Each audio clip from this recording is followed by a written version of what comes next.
ጤና ይስጥልኝ። የዕለተ ማክሰኞ ጥር 5 2018 ዓ.ም የዋዜማ ዕለታዊ አበይት ዜናዎችን ይዘን ቀርበናል። ከዜናዎቹ ጋር ኢዮብ ተስፋዬ ነኝ። አብራችሁን ቆዩ። በደቡብ ምዕራብ ኢትዮጵያ ክልል በምዕራብ ኦሞ ዞን ሱሪ ወረዳ በጉብኝት ላይ የነበሩ ሁለት የቱርኪዬ ዜጎችና አንድ ኢትዮጵያዊ ሾፌራቸው ትላንት ጥር 5 ከጧቱ 2 ሰዓት ከ20 ገደማ ማንነታቸው ባልታወቁ ታጣቂዎች ተገደሉ። የክልሉ መንግስት በቱርካውያኑ ጎብኚዎችና በሾፌራቸው ላይ ጥቃቱን የፈጸሙት ማንነታቸው ያልታወቁ ታጣቂዎች ናቸው ሲል ትላንት ምሽት ላይ ባወጣው መግለጫ ይግለጥ እንጂ ጥቃት ፈጻሚዎቹ አርብቶ አደሮች የሆኑ ሽፍቶች መሆናቸውን በዚያው መግለጫ ላይ ጠቅሷል። ጥቃቱን ተከትሎ ጸጥታ ኃይሎች የጥቃቱን ፈጻሚ አካላት በቁጥጥር ስር ለማዋል የተቀናጀ ዘመቻ መጀመራቸውን የክልሉ መንግስት አስታውቋል። የክልሉ መንግስት ታጣቂዎቹ በቱርካውያኑ ጎብኚዎች ላይ ጥቃቱን የፈጸሙት ለዝርፊያ ሲሉ ነው ሲል በዚሁ መግለጫው ላይ አስፍሯል። የኢትዮጵያ የውጭ ጉዳይ ሚኒስቴር ወይም የቱሪዝም ሚኒስቴር እንዲሁም በኢትዮጵያ የቱርክ ኤምባሲ በቱርካውያኑ ጎብኚዎች ግድያ ዙሪያ እስከ ዛሬው ዕለት 10 ሰዓት ድረስ ያሉት ነገር የለም።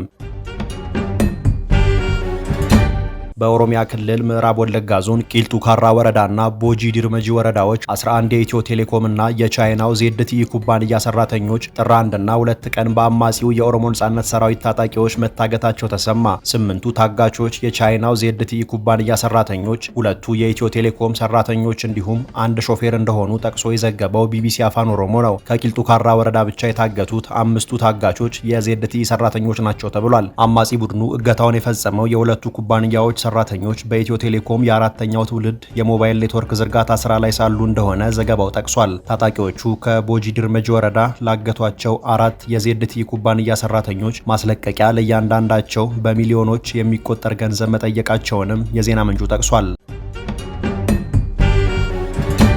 የአማራ ክልላዊ መንግስት የመሬት ቢሮ አዲሱ የገጠር መሬት አስተዳደርና አጠቃቀም አዋጅ በተበታተነ መንገድ የሚኖሩ የክልሉን አርሶ አደሮች በፈቃደኝነት በአንድ አካባቢ ለማስፈር ያለመ መሆኑን ገለጠ። ቢሮው ለአርሶ አደሮች መሬትን በባለቤትነት የመጠቀም መብት፣ የህግ ዋስትና ሽፋን እንዲሁም መሬታቸውን ለልጆቻቸው ወይም ለሌላ ማንኛውም ሰው በስጦታ እንዲሰጡ አዋጁ እድል መስጠቱንም ጠቅሷል። ባለይዞታው መሬቱን የመጠቀም፣ የማከራየት፣ ለጋራ እርሻ የመስጠት፣ በመሬቱ ላይ ያፈራውን ቋሚ ንብረት በሽያጭ የማስተላለፍና የመለዋወጥ መብቶችን መስጠቱንም ቢሮው ጨምሮ አብራርቷል። ካሁን ቀደም በነበረው ህግ አርሶ አደሮች በማሳቸው ላይ ያለሙትን ቋሚ ንብረት የመሸጥ መብት ያለሙትን ቋሚ ንብረት የመሸጥ መብት አልነበራቸውም። አዋጁ የመንግስት ሰራተኞች በውርስና በስጦታ መሬት እንዲያገኙ መብት እንደሰጠም ተገልጧል። በአዋጁ መሰረት መሬትን አለመጠቀም መሬት እስከ መንጠቅ የሚደርስ ቅጣት ያስከትላል ተብሏል። እናት ፓርቲ የአዲስ አበባ ከተማ አስተዳደር በከተማዋ ነዋሪዎች ላይ የጣለውን የግድግዳና የጣሪያ የንብረት ግብር በመቃወም በመሰረተው ክስ ላይ የፌዴራሉ ከፍተኛ ፍርድ ቤት ባሳለፈው ብይን ላይ ትላንት ለይግባኝ ሰሚ ችሎት ይግባኝ ጠየቀ። ፓርቲው ጠቅላይ ፍርድ ቤቱ ክሱን ውድቅ በማድረግ በሰጠው ብይን ላይ ይግባኝ የጠየቀው ብይኑ መሰረታዊ የህግ ስህተት አለበት በማለት መሆኑን ገልጧል። የፌዴራሉ ከፍተኛ ፍርድ ቤት የግብር መመሪያው ህገወጥ ነው በማለት ተፈጻሚ እንዳይሆን ጥር 2017 ዓ.ም ትዕዛዝ ሰጥቶ ነበር። ሆኖም የከተማ አስተዳደሩ በፍርድ ቤቱ ውሳኔ ላይ ለጠቅላይ ፍርድ ቤቱ ባቀረበው ይግባኝ መሰረት ፍርድ ቤቱ ባለፈው ጥቅምት ፓርቲው ክሱን ለመመስረት ማንም አካል እንዳልወከለውና ክሱን የመመስረት ስልጣን እንደሌለው ገልጦ የከፍተኛውን ፍርድ ቤት ውሳኔ መሻሩ አይዘነጋም። ሰበር ሰሚ ችሎቱ የፓርቲውን ይግባኝ ለማየት ለመጋቢት 14 ቀን 2018 ዓ.ም ቀጥሯል ተብሏል።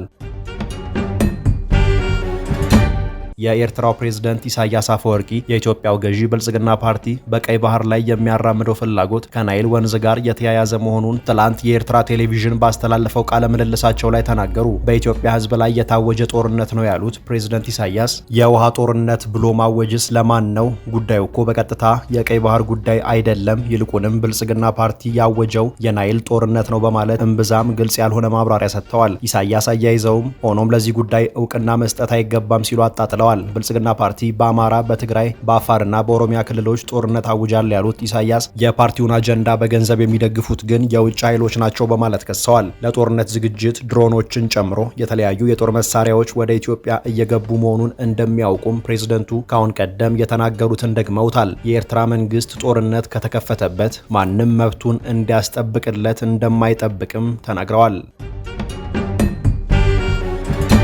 የሶማሊያ ፌዴራል መንግስት የተባበሩት አረብ ኤምሬቶች የሶማሊያን ሉዓላዊነትና የግዛት አንድነት ጥሳለች በማለት ከኤምሬቶች ጋር የተፈረሙ ወታደራዊ፣ የመከላከያ፣ ጸጥታ፣ የጸረ ሽብርና የወደብ ስምምነቶችን በሙሉ ሰረዘ። የሶማሊያ መንግስት በሶማሊላንዱ በርበራ፣ በፑንትላንዱ ቦሳሶ እንዲሁም በጁባላንዱ ኪሲማዩ ወደቦች ከኤምሬቶች ጋር የተፈረሙ ስምምነቶች በሙሉ ሰርዣለሁ ብሏል። ይህንኑ ተከትሎ ኤምሬቶች ከቦሳሶ ወደብ ወታደሮቿንና ወታደራዊ ቁሳቁሶቿን ማስወጣት መጀመሯን ሚድል ኢስት አይ ድረገጽ ዘግቧል። ሶማሊላንድና ፑንትላንድ ፌዴራል መንግስቱ በርበራና ቦሳሶ ወደቦች ላይ የወሰነውን ውሳኔ ውድቅ አድርገውታል።